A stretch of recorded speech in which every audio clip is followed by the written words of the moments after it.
And that looks Hey, exactly like the same one. hey, but I'm telling you though, it did work though. It did. Hey, It but we did work, live now and though. here we are. What's up, everybody? What's going Welcome to on? another foodie show.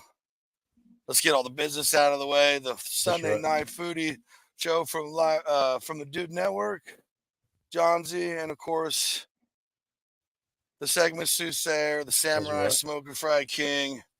You What? know, straight out of the 843. Big man Damon over here, That's right. Backporch Barbecue, That's as right. you all should know him by. That's right.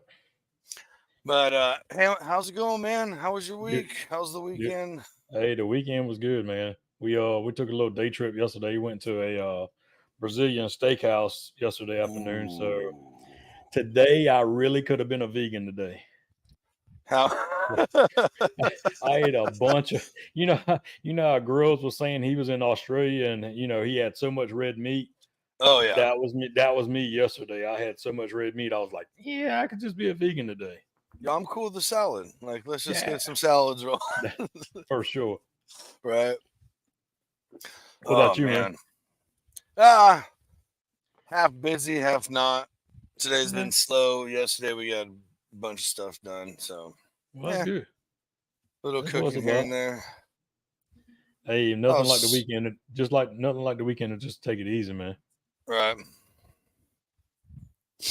Mm. Oh, I So forgot hey, to. this whole show wouldn't be possible without Oh yes, garage beer, some garage beer flavored beer. beer. Yeah, classic Coming to light. you soon. Coming to you soon. Yeah, they also got the lime, so Yep. definitely look for that. What's up, Doobie? I'm sorry I missed you, buddy. Yeah, we Uh, got you. um, Hey, so we got so far we yeah. got Robert, we got Adventures, and Hey, hey, what's up, Doobie? how you doing, buddy? Awesome, awesome, awesome. Well, Yeah. I mean, I'm sure they didn't come just to hang out with us. Nah, they didn't come to hang out with us, man. There's probably a way cooler reason they're here today, Absolutely. right? Way cooler than us, like 10 times cooler than us. So, I mean, shout out to the Dude Network for having the two Barbecue Showdown champs on That's season right. one and season two. That's right. We got the season two master here. Hey, coming through with mob sauces. You know what I mean? Mm-hmm. Like, dude. Hey, and look, can we talk about the night that got him into the finals, man? Just Hey, the struggles, dude, and like hey, everything yeah. falling apart and still coming out on top, still delivering the only sausage accepted by the judges. Hey, we'll talk about that later. Yeah, yeah, yeah. So, without further ado, the one who brought the South to put it in your mouth, here he Mm-mm. is, Thyron Mathews. Let's go. What's up, fam? How Hey, y'all what's up, doing? man? How you doing, man? Man, I'm doing good, fam. How you doing, brother? Good, Good, man. real Good. good, man. Real happy to have you here. Thanks for coming on. Oh man, I appreciate. Thank y'all for having me, man. It's such a privilege being on your show, man. Another food show, guys. Thank y'all so much for having me, man. No, I'm no just happy. problem. No Right, doubt, bro. that's what I'm talking about. How was Yes. your weekend? How was your weekend? Oh, it was amazing. This was the first weekend me and the wife had off. We went out to Wisconsin, did a blues Yeah. festival, listened to some blues, Ooh. did a little margarita, had a little Yeah. tequila, and just kind of relaxed. That's how you Ain't do it, nothing man. wrong with that right there. Yes, indeed. Yes, indeed. uh, so, hey, before we get into all the meat and potatoes of, the show and this and that, give us the background on Thyron. Like some of us know, you've been around barbecue for, a little while, Yeah. but just give us the history of where this all started, man. Tell us a little bit So, about yourself. all right. I grew up in a small town called Royal, Florida. Royal, Florida was a small agricultural community in the suburbs of Wildwood, like the central part of Florida. And Okay. we farmed, we raised hogs, we did all that kind of stuff, grew tobacco. And growing up, my parents was like farmers. they worked every job that you can imagine to put food on the table. Mom did everything, and my dad used to have us out in the fields, and he used to always tell us, if you don't get an education, this work is gonna be for you. This is the kind of work you're gonna do. Yes, sir. So and we used to barbecue a lot. When I say a lot, I mean a lot. Right. Preferably whole hog, goats, chicken, no brisket, no pork butts. We did the whole hog, the goats, and the chicken. And when watermelon season rolled around, we used to barbecue and sell it to pay for the people that went out there and picked watermelons. So that was our little side hustle. Okay, so I remember being like 8, 9 years old. Grandpa and dad had to run the load of watermelon truck. They left me with the pit. And I never forget, they say mop the meat and make sure you put the tin back over it to make sure that these ribs don't burn. And I remember just sitting there watching the fire, thinking, is it time to mop yet? Is it time to mop yet? Because, back then, if you burnt that meat, you got to burn behind. So, so the pressure was on, but I was learning, and I didn't know I was learning.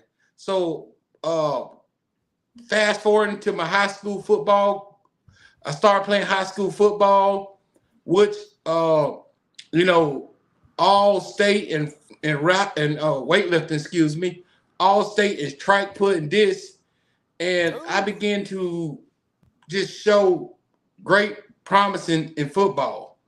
So at that time, I pursued a football journey to Up Our University, got recruited, scholarship, played for the Peacocks.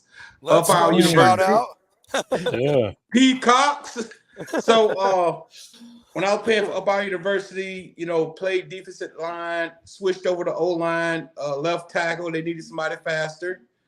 And make a long story short, I met my wife in 2000. She was a freshman. I was a senior, freshman bait. One of those things. But she put the hooks in me. All right. Yes. I got sprung. So during that time, we used to have a lot of, get-together football players, and I couldn't afford to leave during the holidays, so I used to cook out a lot. And I got tired of every time people invite me over, the food was horrible.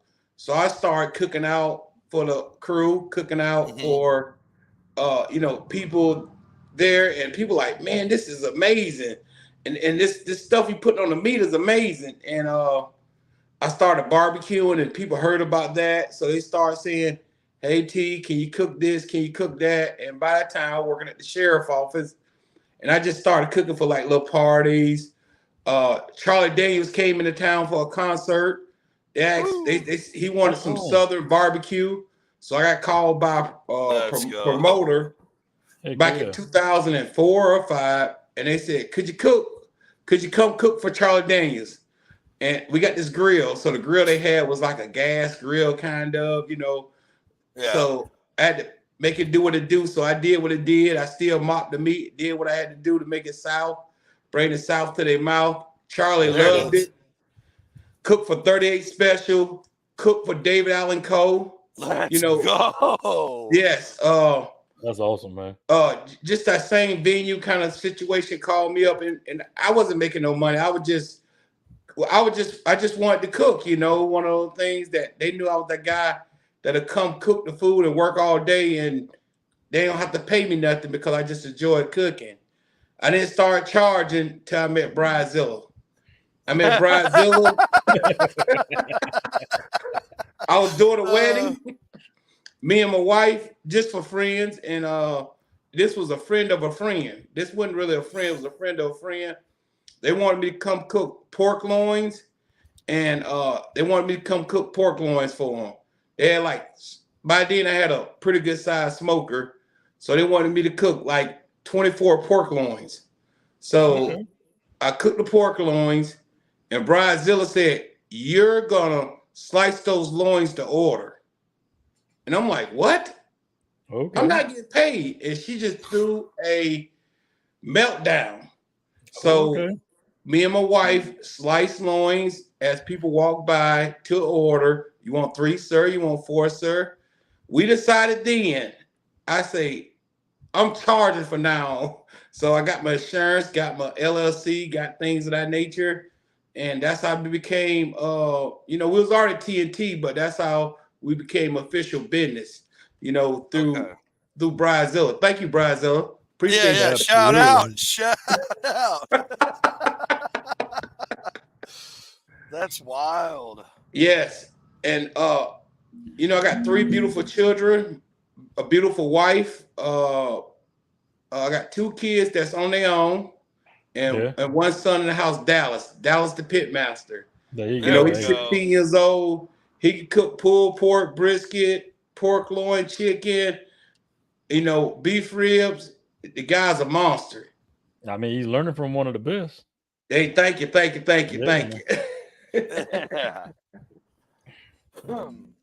Yeah, so that's a little bit about me and me and my family. You guys, So go ahead, Damon. Go ahead. Well, I was going to say, so you kind of pick out one of the teas. How did the other tea come? What's the other tea come about for the barbecue? So the other tea is my wife Terry. Okay. Oh, okay. Yes, my wife Terry. So before then, I had another guy. His name was Tori. We was college buddies. He from Corpus Christi, Texas, and he was the one that told me about this thing called brisket. And I'm like, what? And he was like, you got to cook it for like 17 hours, 18 hours. I'm like, dude, I ain't cooking nothing for 17, 18 hours. This was 99, 2000 kind of thing. But we cooked a bunch of brisket. We messed up a lot of briskets. Back then, briskets was like 89 cents a pound. And we didn't know what we were doing. For sure. What was they were cheap back in the day. What was it like nailing the first one then? Nailing the first brisket, I never forget. It's like one of those things like, how can I say? I had an old Traeger, my first pellet grill ever in my life. It was like the one with the garage door that you lift up. Yep. The big one. And I trimmed that brisket, and I watching YouTube videos, and I finally trimmed the brisket right, and I put it on this old pellet grill, and it cooked it, and then I had to go to work, and my wife left, and I told my wife, I said, honey, just let it go. Just don't do nothing to it. Let it go. And she's like, it's getting black. It's getting dark. I said, just let it go, honey. She's like, oh my goodness. So she took it off, and she put like 8 sticks of butter in a pan and wrapped it and put it in the oven on like 170 and just let it sit in there. And I came home and I took it out and I dried it off, of course, but the bark was set. Everything looked good. And I sliced it and I was like, I cannot believe, really, I couldn't believe this. To this day, I can't get a brisket with that texture, that flavor. I'm talking about like, I may get it smokier with my stick burners, but the texture, the way it folded, it looked like it was one of those things like I'm chasing the dragon, like I'm chasing that dream again. And to this day, I cannot get that particular flavor, particular texture. It was just like I was bit by the bug. So I'm still chasing that dragon. I'm still chasing it. Still hooks. Just let your wife just handle it from here on out. Oh my goodness. Hey. I think she'll object about that one.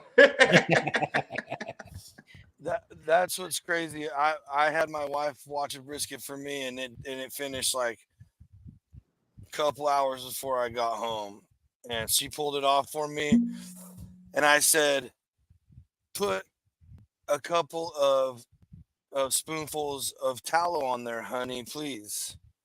And she thought I said honey and tallow. So she put 3 tablespoons of honey on my brisket. When I was told this, I was like, oh, no. It wasn't sweet, man, but I'm telling you, that was probably one of the better ones. I don't know. Yes. It's just a crazy thing, man. Yeah, hey, I feel you. So we got a couple of videos actually of some of you cooking. Yeah. If that's all right. David, Yes, you want to sir. throw one up, buddy? Yeah, we're gonna show y'all how Thyron throws down right here. Man, it's your boy T. Man, look at that, baby. All day long, pretty. Grandpa Pecan Rum taking care of the business right now. Yeah. We do it, guys. Oh, look at that. Look, don't you do it. Don't you. Stop that. Stop that. Quit it. They got this coming out. They got disease. They got disease. It just. I'm gonna go ahead and send that off to somebody. That's gonna be somebody's lucky day. I'm gonna give him a TNT McRib sandwich. Oh. Hey, man. Oops. Awesome, bro. I mean, I'll take the disease ones every day if that's how they come out. Yes, indeed. Yes, indeed. Yeah, right. Exactly. Oh man. That was during the fair. We cooked ribs that day. I believe we did 193 slabs of ribs that day. Wow. Yes, Woo. we did 193 slabs. That's a good bit. How many you fit on that rig at one time? On that particular rig, probably about 50. And then we had two rotisserie smokers where we did the rest. Okay. Oh, okay. Okay, nice. Yes, Yeah. yes. I got one on my trailer and then another one that was behind that grill. Okay. Yeah. Yeah, that would be, man, that's a lot of ribs. That's a lot of ribs. That's a lot of bones. We sliced the Holy order God. too, so that should tell you something. Even it's a lot of work, man. That's a lot of work. That goes to show right there. Right here it says the Ace Chopper Pilot, Cedar Falls, appreciate you, T. Oh, thank you, Cedar Falls, Iowa, in the house. Yeah, man. Shout out Cedar Falls. Blackout County. Is They that know, where the they fair know about was? you then. Is that where the fair was, or is you do No, another event the up fair there? was in Fayette County. We call it Fayette Nom. That's where I live at, Fayette County. Okay. Okay. Fayette County. I think everybody's got some county they add a nom to the end of it. We got them around here too. Right. All right. So, I mean, you've been barbecuing a long time. You've been around it. You like traditional. Now you've kind of been adapted to new stuff, shown new techniques or whatever as time changed. But you know, now that we have this whole social media game too, what's something new that you in the last couple years that you have learned to cook or never cooked before that has now become like an all-time favorite at the TNT house? Man, I would have to say picanha. Oh, All right. my goodness. Ribeye, move out the way. I mean, move out the way, ribeye. Picanha all day. All day. We had the people in the chat wanted to know that too. So, oh, picanha all day. You know, the chimichurri sauce. If I'm pronouncing it right. Yeah. Hey. Oh my goodness. Watching these shows on YouTube. Thank God for YouTube. Amen. And Gouda, watching Gouda, and certain cooks, they kept talking about the queen. So first I had to find out what was the original name for picanha, because I went to my butcher. I'm like, give me picanha. They were like, what is a picanha steak? You know? That's right. So I had to do a lot of research and dig cap in. of the sirloin. And it's the top sirloin cap and the cooler steak. Cooler. Cooler. That's right. Yeah. Cooler steak. So once I found that, I was able to go to the butcher, and then the first one they gave me, they cut all the pork fat off of it. Oh no! And I was like, no, let me do that. He was like, well, right. I'm charging you, So he was like, I'm charging you for fat. I don't care. Leave it on. Yeah. Mm-hmm. Trust me. I'll pay an extra $4 for that fat. Yes. Cutting the fat off is sacrilegious. That's all I'm gonna say. That's all I'm gonna say too, brother. Amen. Yeah. Now take that silver skin off, but leave that fat off. Yeah. Oh yeah. Absolutely. So I think picanha would be number one, and number two, I love turkey breast. You know, it was something that I wasn't traditional, didn't grow up eating, couldn't stand turkey, just couldn't take it. I thought it was horrific. I did a turkey video, and it was just like I just did it just to do it, just try to get algorithm up, trying to get views. So I did a turkey breast video. I did the whole injection with clarified butter, putting rosemary and thyme inside of the butter, letting it steep a little bit, the clarified butter, getting the infused flavor, injected it, hit it with salt and pepper, Dalmatian rub, and I just smoked it low and slow, took it off at 160, wrapped it in foil with some more butter, took it out, sliced it, fell in love. Love at first taste, baby. I like that. Yeah. I like that. Yeah. I'd rather have the breast rather than the whole turkey anyway. Me too. Yes, indeed. Yeah. That is it funny that I'm way more of a dark meat guy, but I haven't smoked just the turkey breast yet, like just the breast by itself. Right. I haven't done that yet. So what you waiting on? Yeah, come on over. You. Come on over, baby. Come on over. First. Hey, if I'm going out to Iowa, I'm eating me some Iowa sweet corn and getting me some true Iowa chops. Bro, let me tell you what you're talking about. Current sweet corn. Man, I just had a couple bites of that before the show started. It is amazing. They grown different out there. I'm telling you, it's grown different out there. I'm telling you, the beef and pork and the corn, man, is amazing. And plus you guys gave us that new style, nice thick fatties. Iowa chop, baby. Instead of what is this? What is this? A pork cutlet? Who wants a cutlet? I want a chop. That's right. Iowa chop, baby. Yeah. Yeah, we both got our first Iowa chop probably a couple of months back, and Johnsy's right, man. When they come in, it was thick. I was like, oh yeah, this is good pork chop here. Yes. Like I butcher a pig every year, and I've never not cut Iowa chops. Like that's just you gotta have them thick. Oh my goodness, yes. We butcher a pig too. We like to bid at the fair, help the guys out in the local community, and they had the little auctions at the fair. We brought one of those pigs last year, and it went for a little penny more than what we thought it was gonna go for. Yeah. But we took it to the Edgewood locker, and man, the bacon was amazing. If you ever come to Iowa, go to the Edgewood locker. Tell them T sent you and get a tour. One of the best meat lockers in the world. I'm obsessed with meat lockers. I love them. Hey, TNT Barbecue can't beat my meat. Hey, you heard it here first. You heard it here first. Yes, indeed.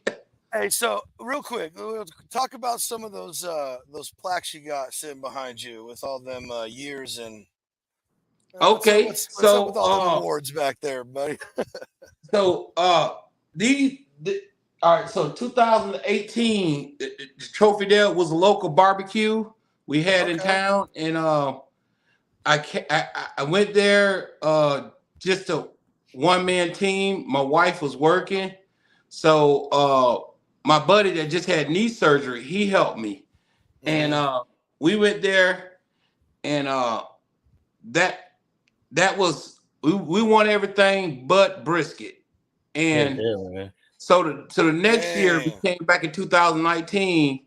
A lot of teams showed up from around Iowa, and they began to tell me, because I said I wasn't going to do it no more. I said, I was just tired, but I was at a football game. I told them, I said, hey, it's called fall fling. I said, I'm tired of winning. I don't want to win no more. I said, I need to let somebody else win. And the guys, they start talking crazy crap to me. And I got a hold of the contest, and I said, "Hey, can I come on out there?" And they said yes. So I came out there, and I won every category except People's Choice Award. Heck yeah, man. And I just told them, man. In 2019, I said, "Hey, I'm tired of walking down from the stage, walking back up. Could you just leave me on the stage?" Just hey, sometimes you got to be that guy. That's right. You got to be that guy. You got to wear that thing sometimes. The champ is here. Hey, confidence is key, baby. Amen. The belt. You want the belt? They poked the belt and they got the claws. They got there you go. And that's what I told them. I said, "Look, I was on the porch, minding my own business, but you poked me and poked me. Now up. Now look what I'm doing. I'm up here." And with that being said, I look at barbecue as like a doctor profession. You pay good money for bad barbecue, the same as you pay for great barbecue. You pay the same amount. So you're gonna pay $30 for a slab of ribs. You're gonna pay $30 for a good slab of ribs. But you don't want somebody to come up and say, "My barbecue okay." No, you want somebody to say, "My barbecue is the best. It's the best you're gonna have," because you're spending your money.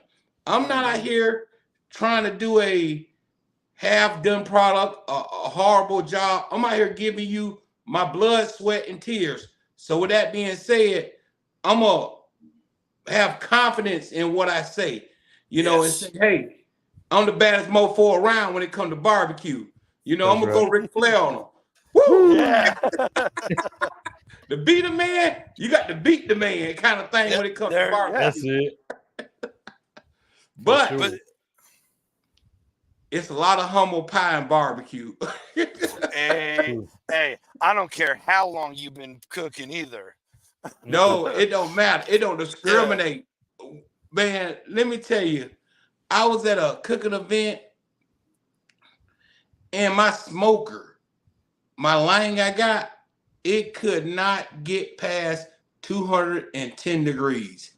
I had 50 pounds of charcoal. I had 6 splits of wood in that thing, and it would not come up. It's all because I had the jack too low for the grease to drain. Yeah. So, but at the time, it was my first time cooking on it, and I had ribs. So the ribs looked pretty, but the ribs just weren't rendered. It looked like bacon, kind of like bacon. So what I had to do is I had to take the ribs off, put in pans, and put them on the backside of the smoker in the firebox to get them tender. Which I don't like wrapping my ribs, but that's how I had to do it at that time until I jacked the smoker up, got it kind of up a little higher, and then now it cooks 275, 280, 300 the way I need it, but but it just shows that, it don't respect nobody. Experience is the best teacher, and sometimes it's the hardest teacher and the most costly teacher. Amen to that. That's a good way to put that. That's a good. Even stuff I've cooked 100 times, it'll be fine. Go out and I'm like, oh, whoops. It's not ruined or anything like that, but I'm like, oh no, see, I thought I got cocky, and the barbecue god said, "Hey, listen, son." Yes. Hey, I got a confession to y'all guys. All right. Last Wednesday, I was cooking on a smoker of mine and disintegrated every single pork butt. 30 pork butts disintegrated. Oh shoot. Just fell apart. No, disintegrated like charred black. Oh. Basically, what happened was I'm on the pellet grill. Yeah.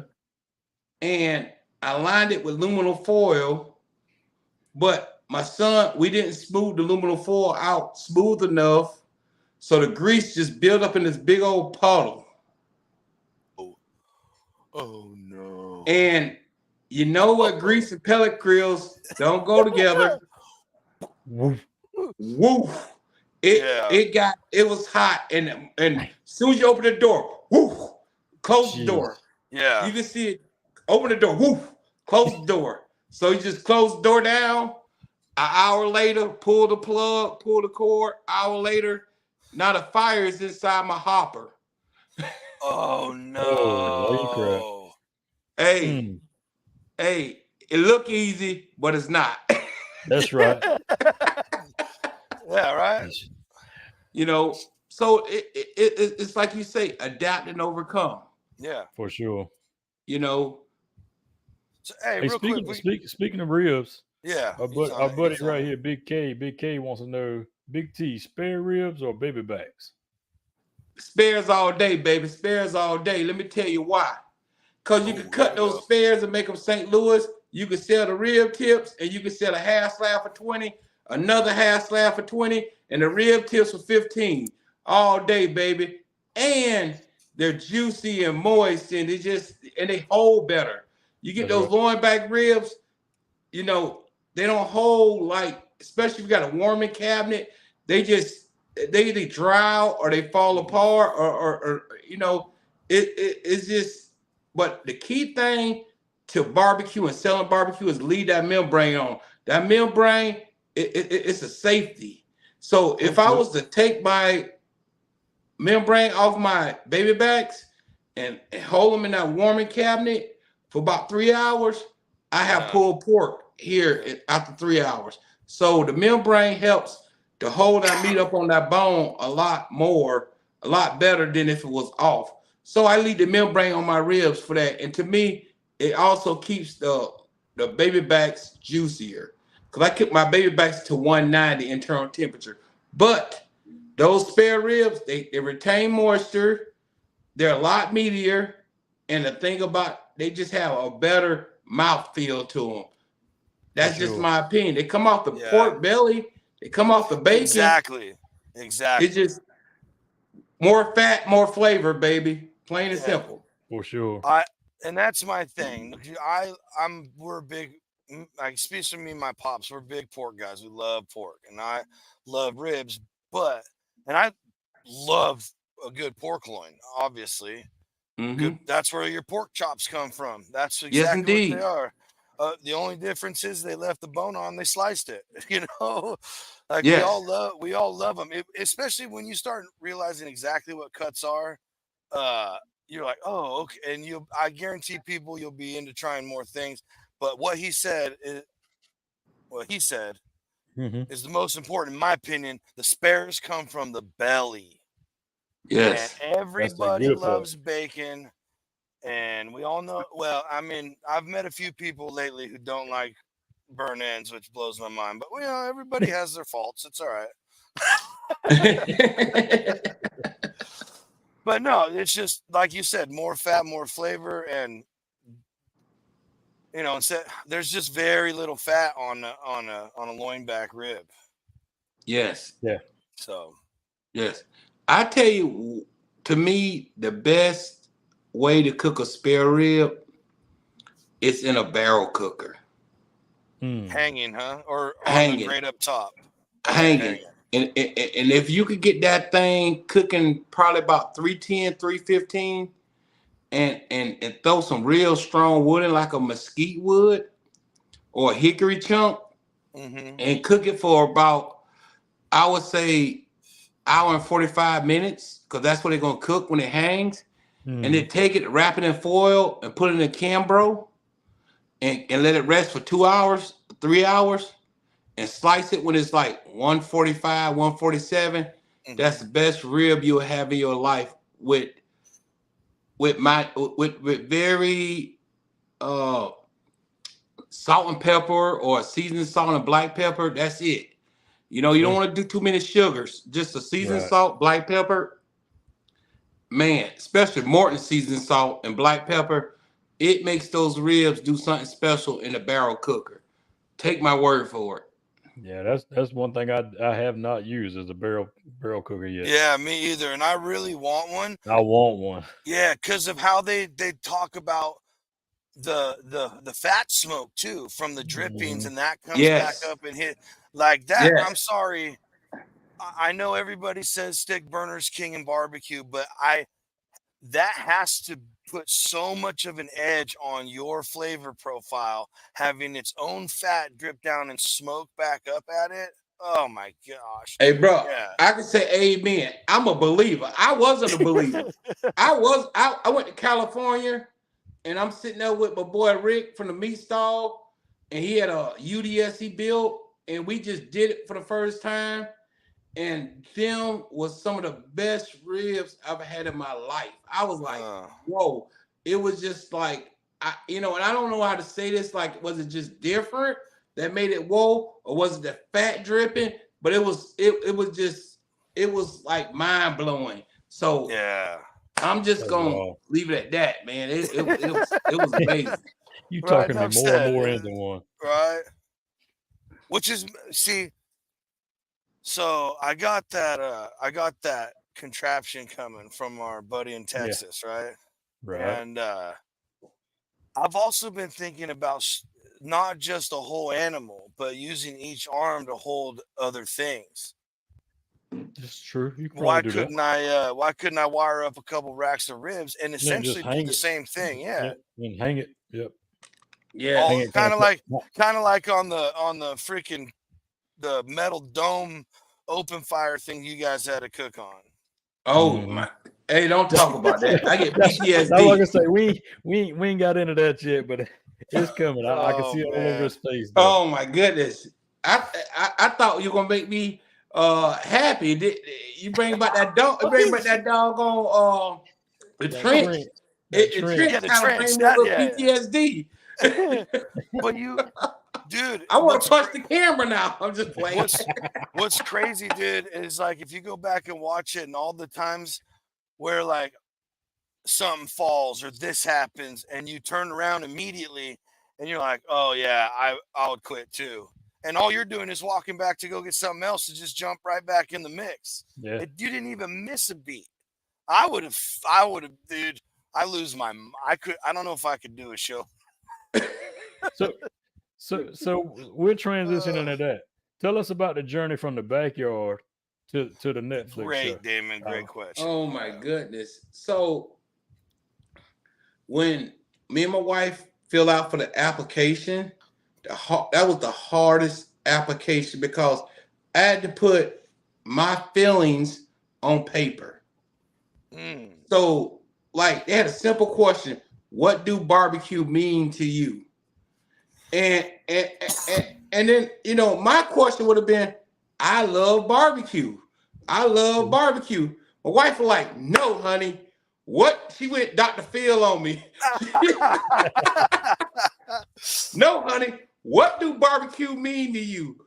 Tell me, and so we had to actually take what was in my heart, in my soul, and put it on paper. So she had to fish. I work at a jail. I am a jail warden. I'm a jail administrator.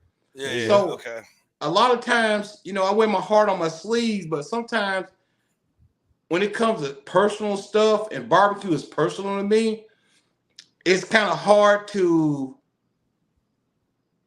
put what I feel on paper or even in words sometimes.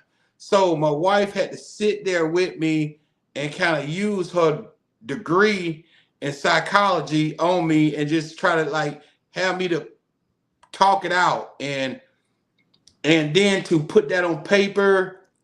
It brought back a lot of memories. It brought back a lot of sad memories about my father that passed away, Bree.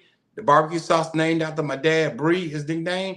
But it started that journey, and then I began to tell the stories, and then my wife began to layer that on the application. And to me, that was the hardest thing because it took us a week to fill out like a 4-page application because every day we had to answer a question, then another question, because we put thought into the answers. And it wasn't like she just wanted to make sure that I was represented by the answer. And it took a great woman to sit and bear through that with me. Sure. My wife is not a fan of barbecue, but she's a fan of me. So That's You know, all basically she look at barbecue is more dishes, more cleaning, more, you know. Yeah. But my wife is the same way. But so starting that journey, and you know, of course, you don't know, so you just sit there and wait, and a lot of time goes by, and then you get an email saying, "Hey, we're still interested, we're still this," and finally they called us and said, "Hey, come on out to Georgia, let's film the show," and that right there, in a sense, was like, okay, let's film the show. But I didn't know that I was gonna meet with such amazing people. I'm talking from staff to the other contestants. Like these people were, you know, barbecue people. We never meet strangers. That's right. I love y'all guys. Yeah, man, for sure. So meeting these guys, it was like Eduardo, Logan, Michelle, Mr. Lila, John Boy, Cindy, Joey V. Meeting these guys was like kind of like starstruck, you know, like and the competition don't start because it's really not a competition for me against you. It's actually me against myself. Right. And I know that sounds very cliche, but I had to battle like why I'm here. Like that was my first battle. Like, why am I here? Like, I don't want to be that guy that they just put in there just to go home on the first episode. Because I thought that was gonna be me. I mean, if you'd have said, T, bet money, who's going home on the first episode? I'd be like, I got 5 on me. I got 5 on me. That's right. You know, but getting into the processing, I think that it was just me just having patience and just hoping for the best but expecting the worst, you know. But life goes on, and getting that call was the scariest ever because I'm sure, you know, you're flying out, you're leaving your wife, you're leaving your kids. I left my daughter her senior year. You know, it was things that was happening. Her concert, my daughter's big into music. So she had a lot of concerts. You know, in Iowa, we got to think of sports. So, you know, you can't go outside when there's the white sandy beaches out there. You know, 30 below zero. So you know, that was weighing on my mind. It was just the not knowing, the why did they choose me? You know, that whole situation, very unsure of the situation, you know. So not knowing none of the challenges, just saying, I don't want to make a fool of myself. I don't want to embarrass my mom, don't want to embarrass my dad, you know, just all that going into my mind. And but when we got there, it was a family situation. It was like everybody was like family. So then that eased my anxious and my concerns a lot for us that, but I still had the battle in me that was fighting. Just you know, you're not good enough, T. You're just an old boy from Iowa that won a couple, you know, easily look like a 10 in a room full of 5s. You know what I'm saying? You know, kind of mentality, you know. So I'm battling that. So that's what I was battling the whole time. I was battling myself and my insecurities. You know, I'm gonna put my heart on my sleeves and just tell y'all that I was battling that from the very start, from the application process all the way till I got there, all the way to the last episode. So now I'm gonna let you talk. Well, I can continue talking. I'm sorry. I know you gotta. well, real quick, right here. Before we go too deep into it, Ricky wants to know how long was the filming of the show? Oh, I think 2 to 3 weeks. Okay. You know, when I say filming up, not straight filming, but you know, it's things that they had to take days off for and stuff like that. You know, so we was there for 2 or 3 weeks. I got you. 2.5, almost 3 weeks. Yeah. Ain't too bad. That's fast. Yeah, that's real fast. That's a lot of cooking, man. Man, let me tell you what. Oh my goodness. And those challenges, oh my Jesus. Now the first challenge, I blew a head gasket. I mean, I don't know how else to tell you, but I blew a head gasket. Like Right. I came down there because that was my first time ever being on studio, ever being in seeing what I was seeing. And I was expecting like 4 guys running around with a camera.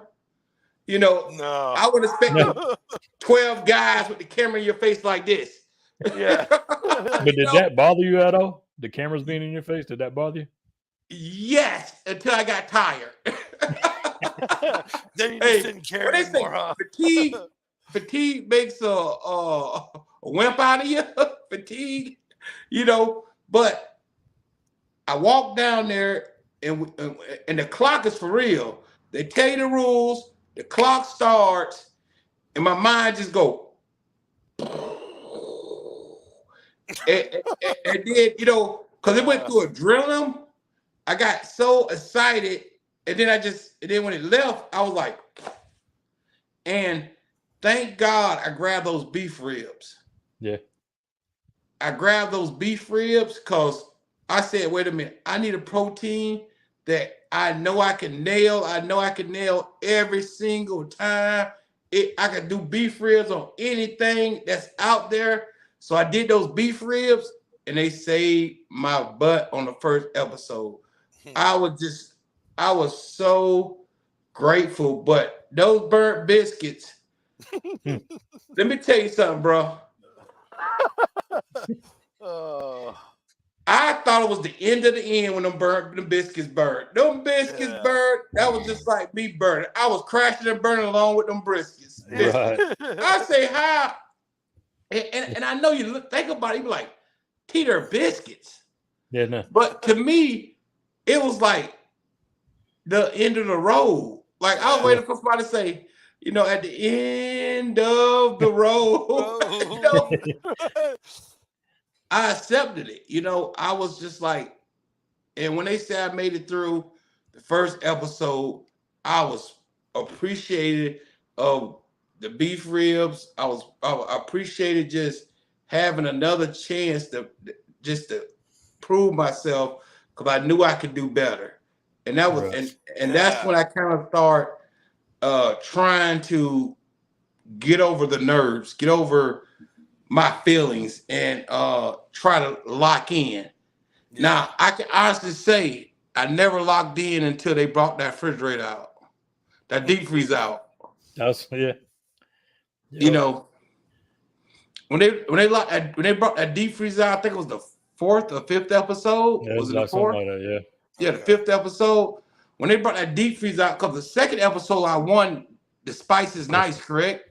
The second episode I won the Spice is Nice. And I looked shocked because I was shocked. It was like, you know, I turned around and looked. She said Thyron. And I looked around. Where's Thyron at? Yeah, where's Thyron at? Like where's the other guy? I didn't know. Yeah, I won. You know, and I kind of took a breath like, bro, I was looking at myself. I'm like, you really look like a dumb butt. Like, I looked around like, where's Thyron at? Like, when they say you left it on the field, I left it on the field. Second episode, I just didn't want to go home. And when I won that, I say, wow, I won one. I never thought I'm ready to dominate. That wasn't on my mind. I was like, oh, I won one. I won the second episode. The third episode, Surf and Turf, I kind of got third place, middle of the lane. Mm-hmm. And understand this, these guys were cooking like Joey V, he was cooking his butt off. Michelle, she was just doing like stuff underground. Eduardo, Cindy, everybody was just like, and I'm sitting there like, you know, I couldn't really focus on them because I'm trying to hold it together. I'm trying to fight Tyson T. I got Tyson T on the one side trying to knock me out. And then I got the T that said, you can do this, you can do this. And, you know, I'm praying, you know, I'm saying, Lord, give me the strength, give me the strength. and the exhaustion is real. And I kind of got my footing on the third episode. I think I got like, if I would judge myself, I went in the bottom two, and they had great comments about my picanha. They had great comments about my fish. So I said I was third after Delilah. So I was like, I'm happy with that. You know, that made me feel good. You know, and then they had the Logan and Joey V challenge. That's you right. know, with the breakfast, and that was kind of like, oh my goodness, you know, you didn't know who to cheer for, because I love Joey V, I love Logan, like it's like, man, why everybody have to go home? Why can't we all be winners? Yeah, For real. And so we went to the stuffing episode where we had to stuff the meat, and then you had to get the slice, and you had to display the slice. I think the stuff, you had to stuff, and you had to open it up and show the stuffing inside of the meat. Yep. You know, the right stuff. I think that's the name of it, the right stuff. I think so. Okay. So on that, bro, my reverse flow pegged on me. Pegged. I'm talking like burnt the outside of my prosciutto. I was like, oh my goodness. But it held in like I said it was, didn't it? Yeah. That prosciutto hold it in. It got tight. It started rendering. But it just that it had like a little charred flavor to it. And then I should have just left it like it was and just put it back on the smoker. But me, with the fatigue, I decided to wrap more prosciutto around it. You know, I'm gonna hide this from the judge. Yeah. you know, right. So yeah, so that was the episode. I was on the bottom two. Right. And when I was on the bottom two, I truly was like, you know, not saying I was giving up, but I was like, just put the bullet in me. You know, just send me home already. I know it's gonna happen. Yeah. So like you said, right now the fatigue's setting in good. Yeah. Oh my goodness, it was kicking it overdrive, and I truly, they sent Ed home. That really bothered me.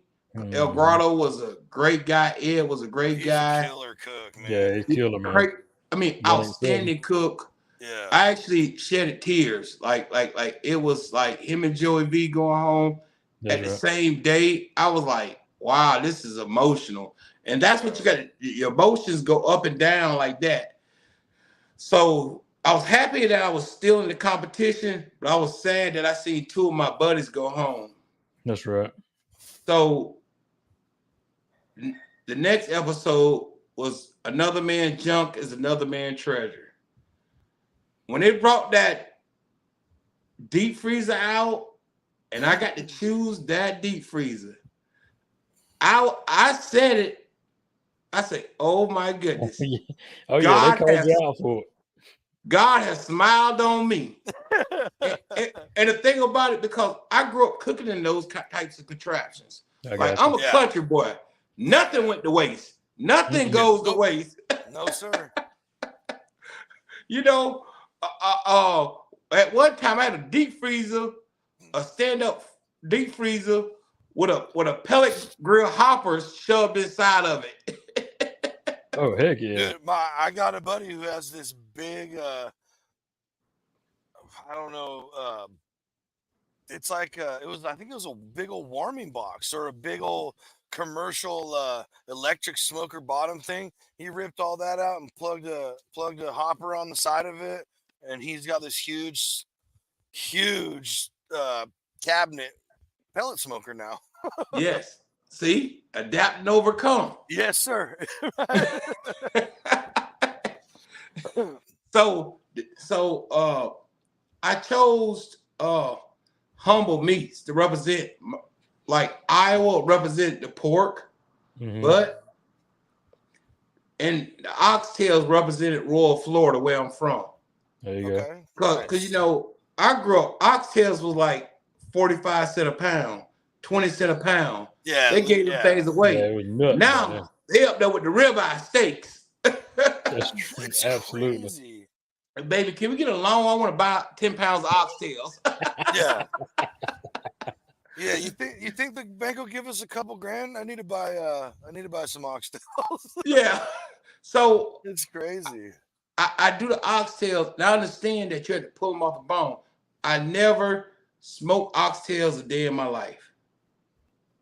You could have fooled everybody else. Yeah, seriously. Never. I just knew that with something like this, I had to cook something that was unexpected, but also have a protein to kind of back me up a little bit. So I turned to 2 proteins. I turned into oxtails and pulled pork. So the pulled pork, I knew I was going to nail because I cook thousands of pork every month. Yeah. Right. So I'm like, hey man, I'm just gonna act like it's one of my lives. I'm out there on YouTube. There you go. The oxtails was the thing that I said, I need something. I need a showstopper. I need something to put the period on the period because I knew that all these guys was gonna bring it. But I'm country. And this is a gift. So I got to make sure I try to swag this thing out. I got to do what I got to do. And I'm going against Logan. I'm going against Michelle. I'm going against Miss Delilah. So I'm going to get some heavy hitters. So that episode, I did my baked beans, my unicorn tier baked beans, which are amazing and award winning. Ward, you heard it here not first, but you heard it here again. Yeah. Award winning baked beans, baby. So we did that. I was so proud when Melissa Cookson said that she could taste the mop sauce from here to here. And then when Kevin said my oxtails was some of the best oxtails he ever tasted before, and he smoked oxtails, I was like, wow, Right. It was a blessing to me. But it also was a blessing to me when they said Logan's, I think he had lamb shank or a shank. I can't remember. In a curry. But when they said Logan's on was so moist and juicy, I was just like so happy for everybody that got to compete and did good. So I was cheering them on too. But I was happy that I won that episode because I said if I'm in the bottom 2, put me in therapy. I need to be in therapy after this. and then we got to pick teams the next go around. Yeah. Holiday meal. With that, guys, I was like, I chose Logan just because I just thought that we already hit it off. I understood him. He understood me. And I just thought that we could have the best team ever. I just thought that, and we did. Me and Logan, we truly like it was just like jail. Yeah. That's what I was gonna say. Y'all click real quick. Real quick. Hey, and the good thing about barbecue, the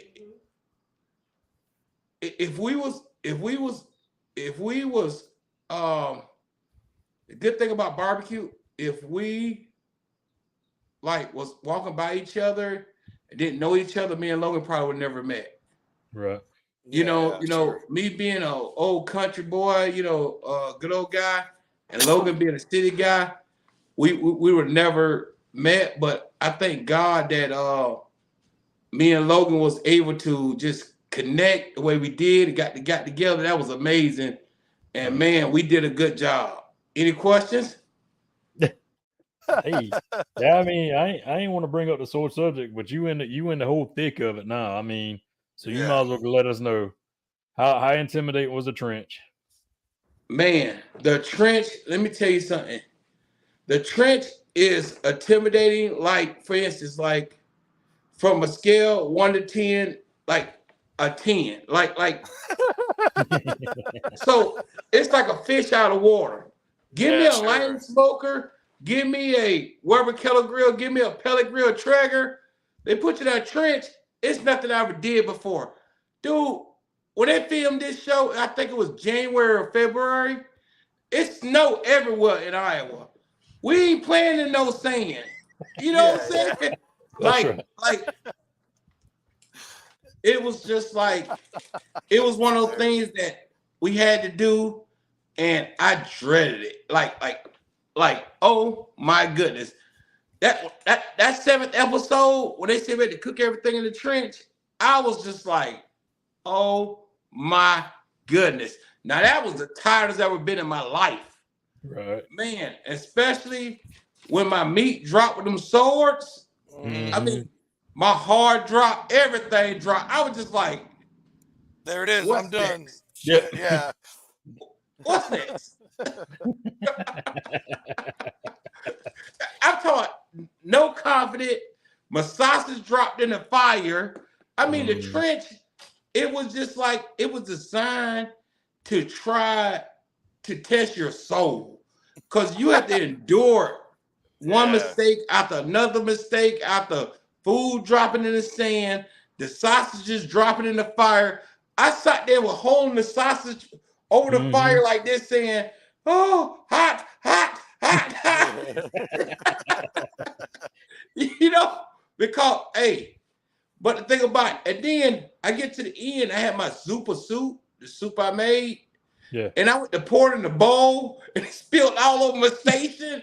It was like everything that could happen happened in that trench. All your emotions, it don't discriminate. It's an equalizer. We may have different scales of pitmaster, but that trench equalized everybody cooking skill. It says, okay, Logan, you're a chef.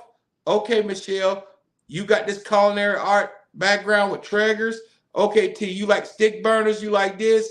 All right, Eduardo, you like this. Cindy, you like this. Joey V, you like this. Now here's the trench, and it brings us all the way down to the same level. That's what the trench was. It was the equalizer. Like they said, God made all men equal. God created all men, and Smith and Wesson made us all equal. It was like that. For sure.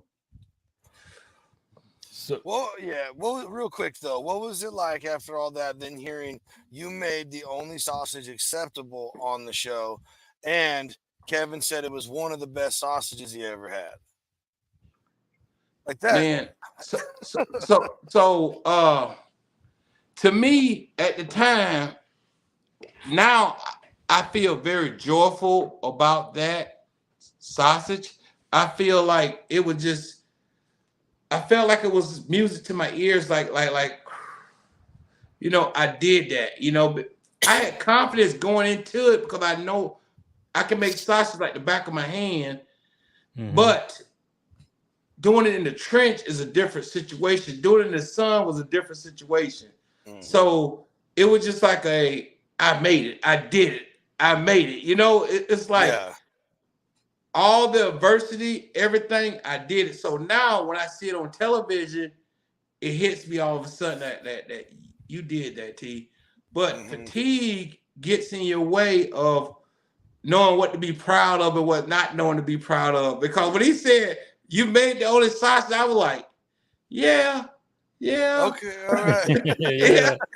Yeah. Can somebody give me a fist pump? Can somebody help me? I need a nap. Come on. Yes.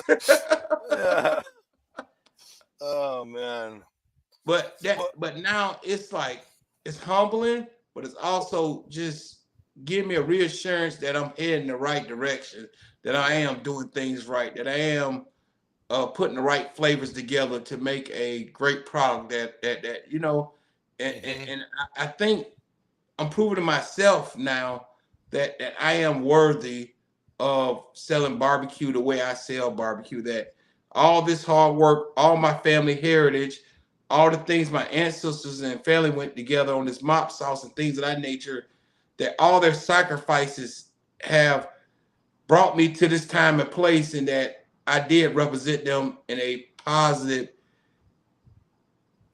positive outlook on things, because it was all about adapting and overcoming. If I did something that show up, it was barbecue, how to adapt and overcome. I think. There you go. You know. Seriously, yeah. Excuse my expression. Barbecue shit happens. Hey, we way past the 7-minute mark. We're good. Yeah. So That was going to be my next question. What was the toughest challenge outside of cooking? But I think you just answered that. Yeah. So yeah, someone app Ponte, I don't know how to pronounce. Said it was about 3 weeks. I guess is this one someone who was on the show or? Oh yeah, that's my manager. Okay. Oh shit! Hey now, what's up, shout man? out manager. So hey, Damon, real quick, you said you had the website. Let's pull that up. Yeah, we got Let's pull that up because you've mentioned. I mean, we know about the mop a little bit from the show. If you guys watched it, you mentioned some seasonings and stuff. So let's talk about this real quick. Let's talk about your where all the seasonings and sauces. What's going on with all this? Okay, so the first one you're looking at is that the Breeze? Yeah, the that's Breeze. the Bree open pit. Yep. That's the Breeze open pit. That's my dad's nickname, Bree. And we used that sauce a lot growing up. And what I did was I kind of added some stuff to it to kind of make it pop a lot more. It's more of a vinegar ketchup based sauce. I'm very proud of Breeze open pit. You know, I don't like a real thick sauce, so this sauce is very good on your palate. It coats your tongue. It got a little spice, got a little a pepper to it. It's just a great flavor tomato based, vinegar based sauce. And all my sauces based off of vinegar. Yep. Then you got your Mama Pie sweet and spicy. Oh yeah. Oh, Mama Pal is sassy. That's my mama. So Mama Pal, we use Mama Pal a lot to add that pop of flavor. Like when we did pork belly, like you need something to kind of help with the fat on pork belly. Yes, and you need that acid to cut a little bit of that. Yes, and Mama Pal is sweet, and the heat, it kind of bounces off with rubs. So when you cook the rubs, sometimes the rubs dull out a little bit. All rubs dull out a little bit when you cook it for a long period of time. But when you mop it with Mama Pal, it kind of rehydrates those rubs a little bit, and it adds that it kicks up the garlic, it kicks up like the savory notes, it kicks up the paprika, it adds a color to it, and it has like a little bite heat that goes right here, kind of like and out of the jar, Mama Pal hot as hell, but on me it's a gentleman heat. But if you go get Mama Pal, you just pull some pork and pour it on there, or you got something on your hand. But if you just use it as a mop sauce, it's amazing. It just does something to the bark, and it brings that flavor all the way through.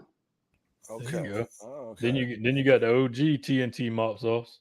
Yeah. Oh yes, that mop sauce right there is very basic. You know, recipes on YouTube, but it is amazing. You know, it's a basic recipe, but it has a lot of good onions and garlic and good vinegar in it. It's amazing mop sauce. It does what it's supposed to do.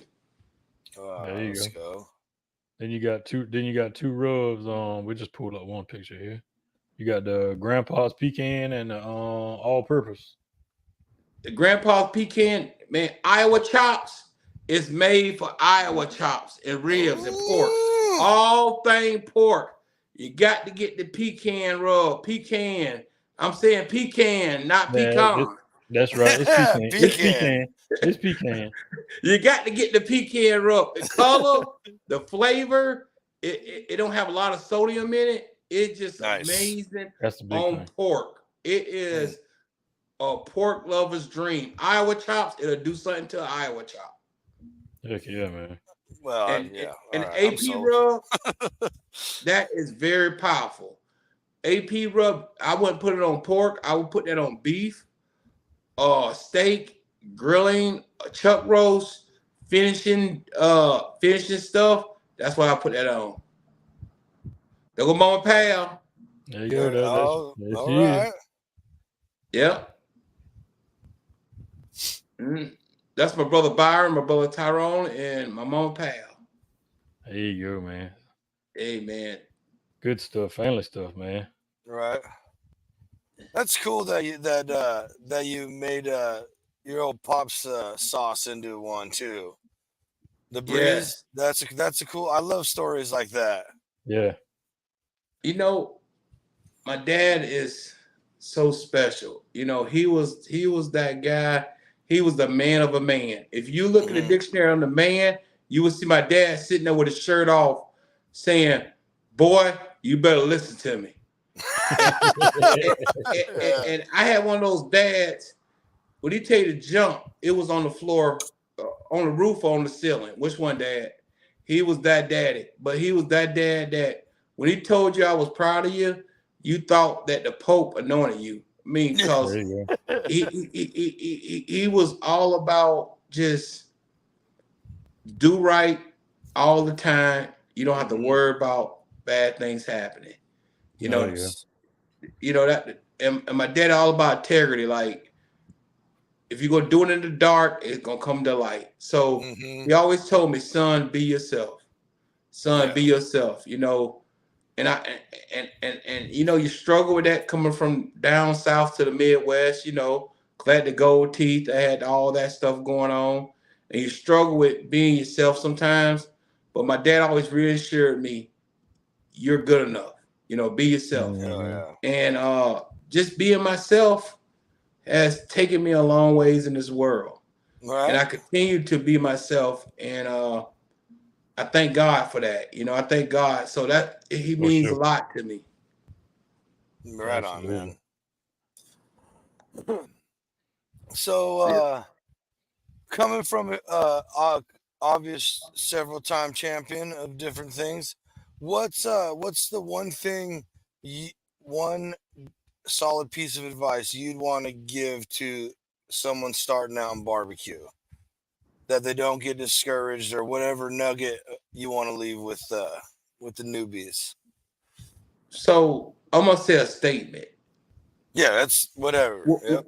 When you start barbecuing and you want to sell your product or you want to cook for people, give it to complete strangers. Do not believe what your family and friends tell you, because free barbecue is the best barbecue.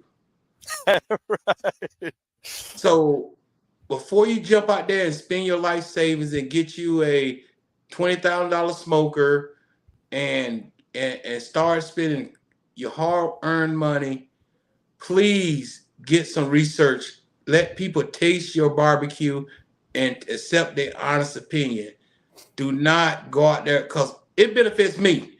You know how many smokers I brought for people that brought big, nice, fancy smokers and cooked and it tastes like crap and they just got discouraged, and I come along with a quarter of the price.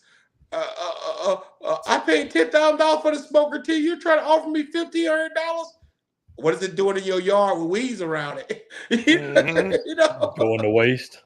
Going to waste. Hey, look, man, and it is what it is. So before you do that, I truly say, test your product. Get your Oklahoma Joe. Share it with people and get real feedback. Get real feedback of some pit masters or some people around the neighborhood that has some bomb barbecue, and go from there. But do not jump out on a branch and think just because you buy a fat stack smoker, you spend $30,000, and you buy this type of smoker, you spend $10,000, that's gonna make you the pit master. The pit master is in you. It takes practice, hard work, ups and downs, changes and turnarounds. But keep pushing on. Don't get discouraged. But you got to know if your stuff good or not before you start selling it. And learn your temperatures. Learn what temperature your meat should be at. Pork loin is not 165.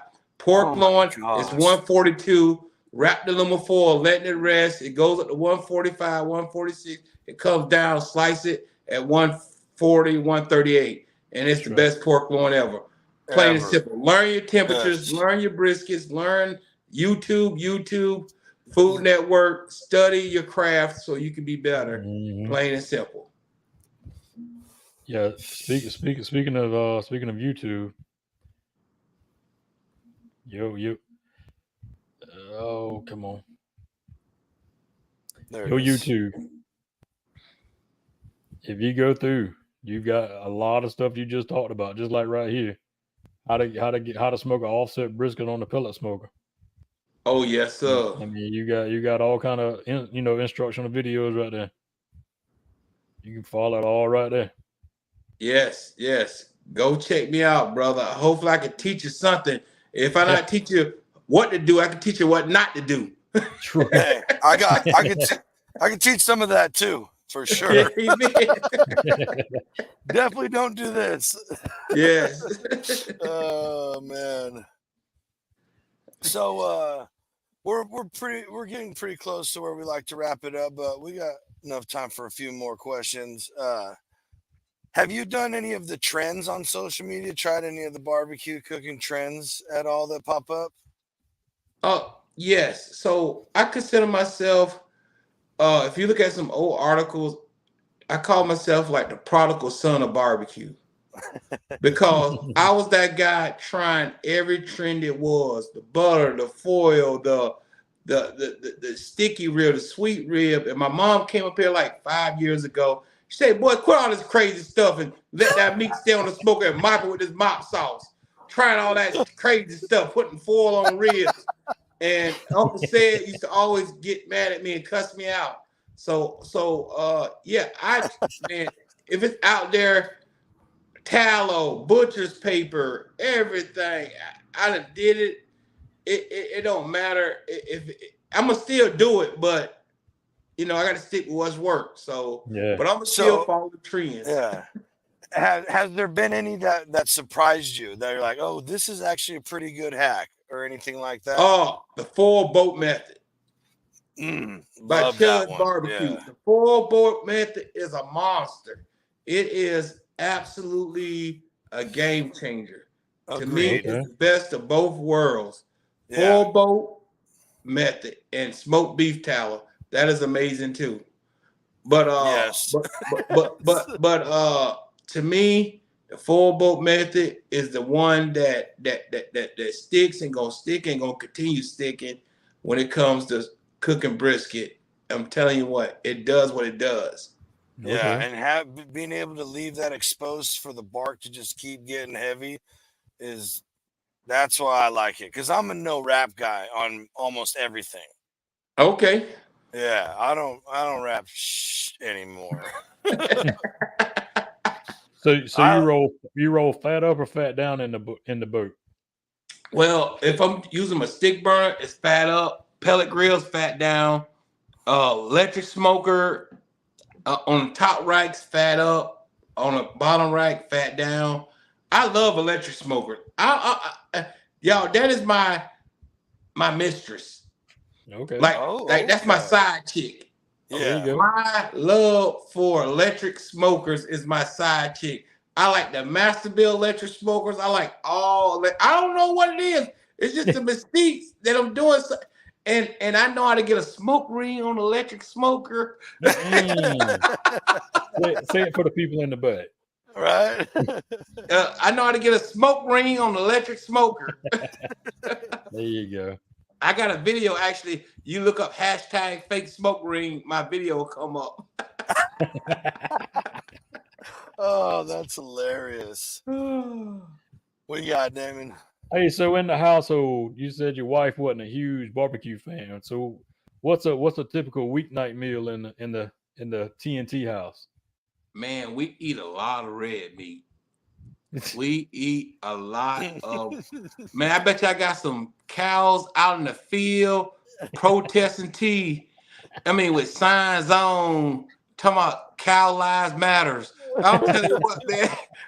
I am, bro. I'm eating cows nonstop, man. We eat a lot of beef in this house. Yeah, ain't it wrong? Oh my goodness, we love beef. We love beef in this house, man. I tell you what, picanha steaks. My wife, she's trying to get me to eat a little bit more fish. But I gotta have it fried, dyed, and laid to the side though. Mm-hmm. There you go. Amen.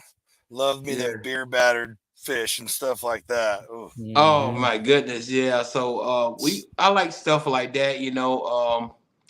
I've been trying to eat a little healthier, so you know, I've been trying to stay away from spaghetti. I stay away from the bread. I've been trying to stay away from a lot of bread, but and pasta. So, but other than that, though, man, a lot of protein. You know, that's one thing that the contest helped me out. It made me know that I have to lose a little weight. So, and that's what I did. You know, I lost 75 pounds after the competition. Hey, shout out, dude! Good for you. Yes, yeah. Well, man, tell us what's next. What you got cooking up next? What's next on the road for TNT? So roll out the red carpet for you before we get out of here. So what's next, man? We're just working on some stuff with my manager AP. What's up, AP? Love you, brother. We're working on some stuff, trying to get some cooks together, trying to do stuff with a couple more of the contestants, get them in Iowa or get out where they're at and do some more taping, more videos, and I'm trying to create a sandwich. And I'm gonna ask YouTube. I'm gonna have a contest on YouTube here pretty soon, where you know everybody submit a sandwich, and then if you win, you get like whatever. And you know, I use your sandwich on my food truck. So I'm gonna try to have a contest like that. You know, yeah. So you know, my thing is we have a wealth of knowledge, so we might as well use it. And if I could take your idea and put it on my food truck, I'm down for it. You know, my new sandwich is called a Bledsoe burger. So it's a pork belly on a smash burger with onions. It's amazing. The video's up on TikTok, Instagram. Check it out. It's called a Bledsoe burger. Bledsoe burger. Let's go. Yes. All right, ladies and so where can everybody find you at, Thyron? Social Man, they can find me on YouTube at Thyron Mathews. They can find me on Instagram at Thyron Mathews. It's MATHEW, Thyron, THYRON. Facebook, they can find me at TNT Barbecue and Catering. And they can also go to my website, www.Thyron, THYRON, Mathews, MATHEWS.com. And they can find me there.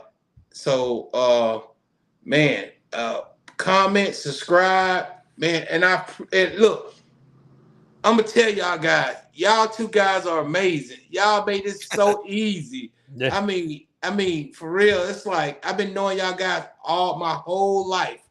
Please have me back, because y'all guys are so amazing. Absolutely. One day I hope I can walk and tap you on the shoulder and give y'all both hugs, guys. Oh, hell yeah. Man, oh, yeah. Y'all ever in Iowa, y'all better come see me. Oh, for sure. For sure. Yes. And vice versa. Amen. Right. Well, ladies and gentlemen, hey, thank you again, Thyron. We appreciate the knowledge, the good times, a little bit of the behind the scenes about the Barbecue Showdown. It's cool stuff that you can't get anywhere else. That's right. Yes. Everybody, once again, go follow, like, share, go along for the ride, go learn something from Thyron. That's right. Definitely go check out his website, man. You never know. That might be your new favorite rubs or sauces. You never know. Thank you guys. Yeah, an awesome guest. That's everybody, make sure you turn in this Friday to Dudes After Dark, and we'll see you guys next Sunday, same time, same